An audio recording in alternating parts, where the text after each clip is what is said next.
Assalamualaikum warahmatullahi wabarakatuh. Kembali lagi di channel Cacan Beta.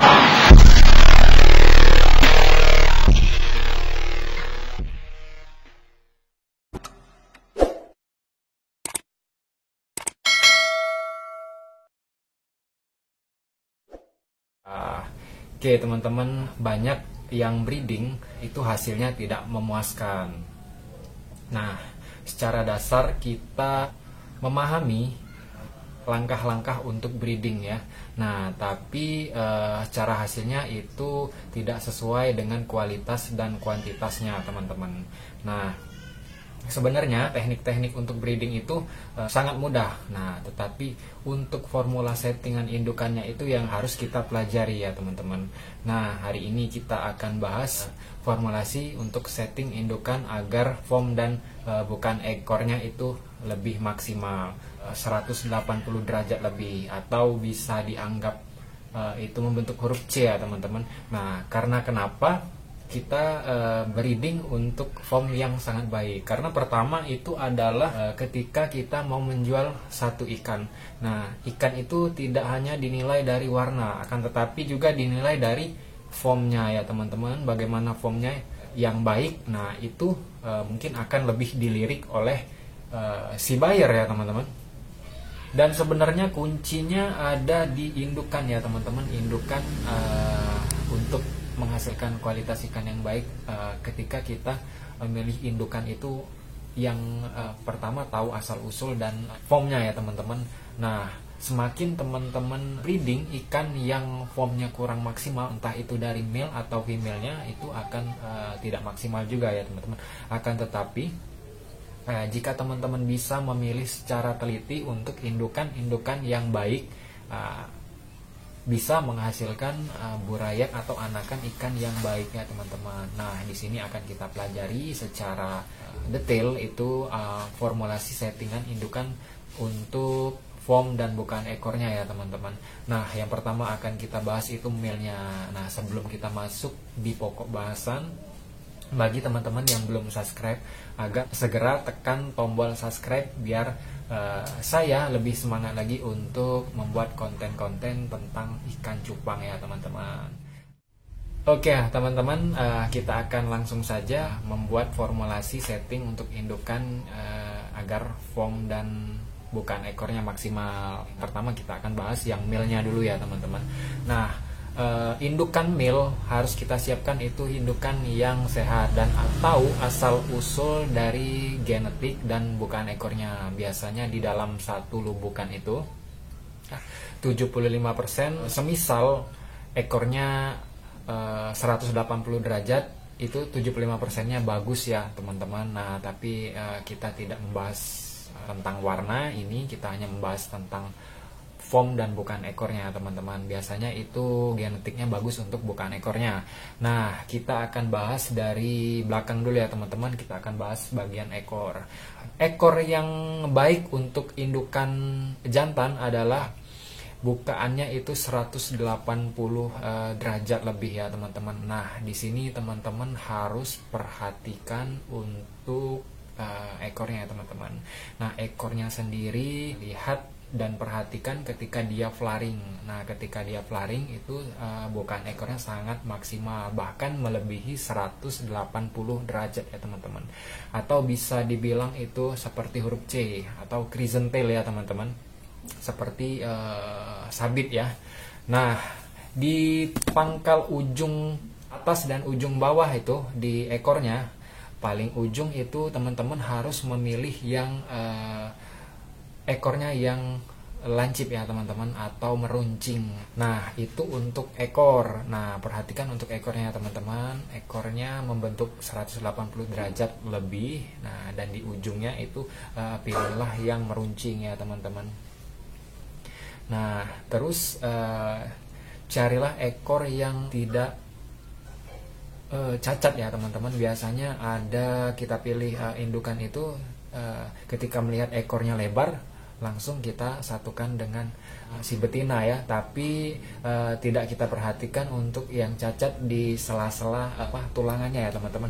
Nah, teman-teman di sini harus perhatikan ada tidak ekornya yang robek atau yang cacat. Nah, itu biasanya ketika kita breeding, pada saat jantannya itu cacat, ekornya biasanya ada di keturunan anaknya ya teman-teman.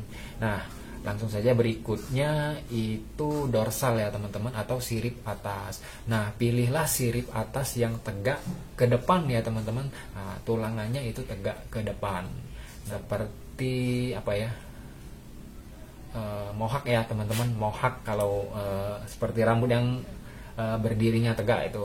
Nah, carilah yang tegak berdiri ke depan ya teman-teman.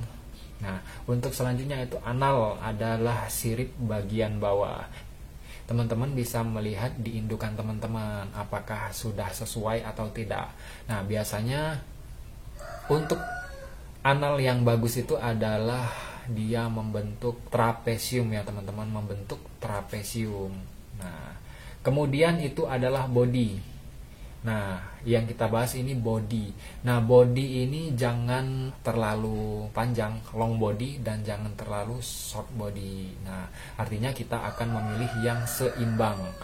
Nah, ketika seimbang itu proporsi badannya itu sangat baik ya teman-teman. Nah, ketika kita melihat dari mata kita, keindahan pada saat dia flaring itu sesuai dengan badannya ya teman-teman, tidak terlalu panjang dan tidak terlalu pendek. Artinya di sini balance ya teman-teman.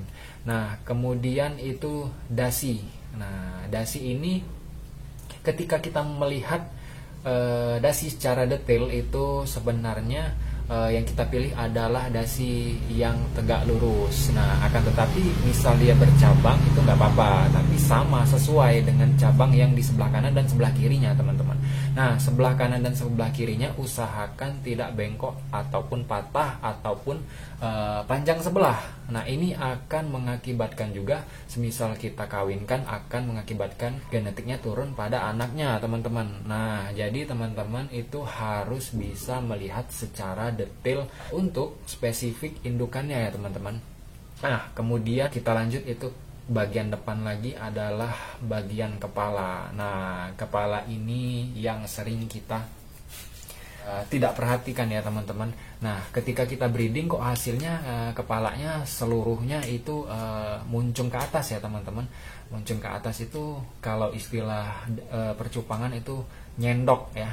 Nah, kenapa nyendok semua? Kita lihat dulu asal muasal ikan dari indukannya teman-teman. Nah, indukannya yang dipilih adalah ketika kita memilih ikan itu indukannya yang baik, yang tidak nyendok atau seperti peluru ya teman-teman. Nah, jadi dari badan itu sampai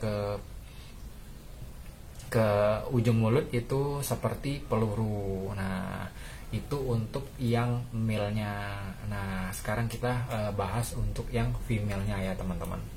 Bagaimana untuk female-nya teman-teman? Nah, sebenarnya kunci dari breeding adalah di female-nya teman-teman. Karena genetik female ini paling kuat untuk keturunannya.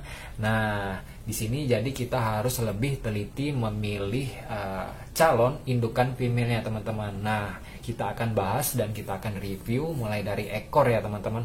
Nah, ekor yang baik untuk female ketika kita mengangkat female itu di tangan itu 180 derajat ekornya ya teman-teman, dan teliti untuk di ujung atas dan di bawah.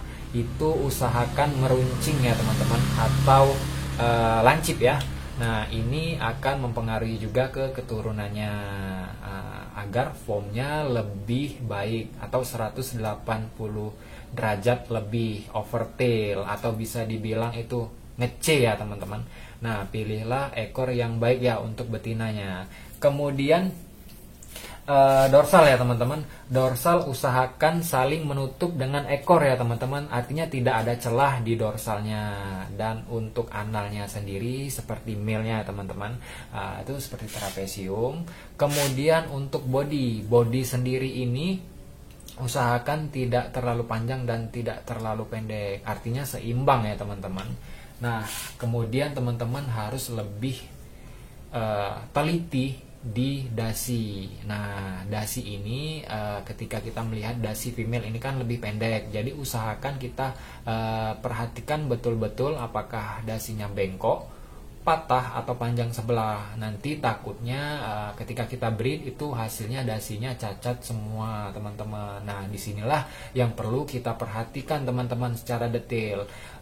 Artinya ketika bukaan ekor sudah bagus, dorsal analnya juga bagus, pas kita lihat teliti lagi kok dasinya kecil sebelah, dasinya hilang, dasinya patah. Nah di sini teman-teman harus memperhatikannya ya teman-teman. Nah kemudian itu di kepala. Nah kepala ini sama seperti male, itu usahakan membentuk seperti peluru. Dan ketika kita perhatikan betul-betul, kepalanya itu tidak nyendok ya teman-teman, atau muncung ke atas ya. Kepalanya tidak nyendok atau muncung ke atas. Nah teman-teman bisa mempraktekkan itu untuk settingan indukan agar menghasilkan form dan bukaan ekor yang lebar. Nah itulah tadi teman-teman secara teori sudah saya jelaskan untuk breeding agar menghasilkan kualitas form dan ekor yang lebar ya teman-teman. Nah bisa teman-teman praktekkan di rumah. Nah sekali lagi saya ingatkan, ketika kita akan breeding itu pilihlah indukan betinanya yang baik. Nah ketika indukan jantannya biasa yang kita pilih, nah pilihlah indukan betinanya yang baik dan garis keturunan atau lainnya jelas ya teman-teman. Nah teman-teman bisa mempraktekkan di rumah. Jika video ini bermanfaat, silahkan teman-teman share di kerabat baik teman-teman, keluarga, dan teman dekat teman-teman. Ya, oke. Semoga bermanfaat video dari saya. Assalamualaikum warahmatullahi wabarakatuh. Maju terus Cupang Indonesia.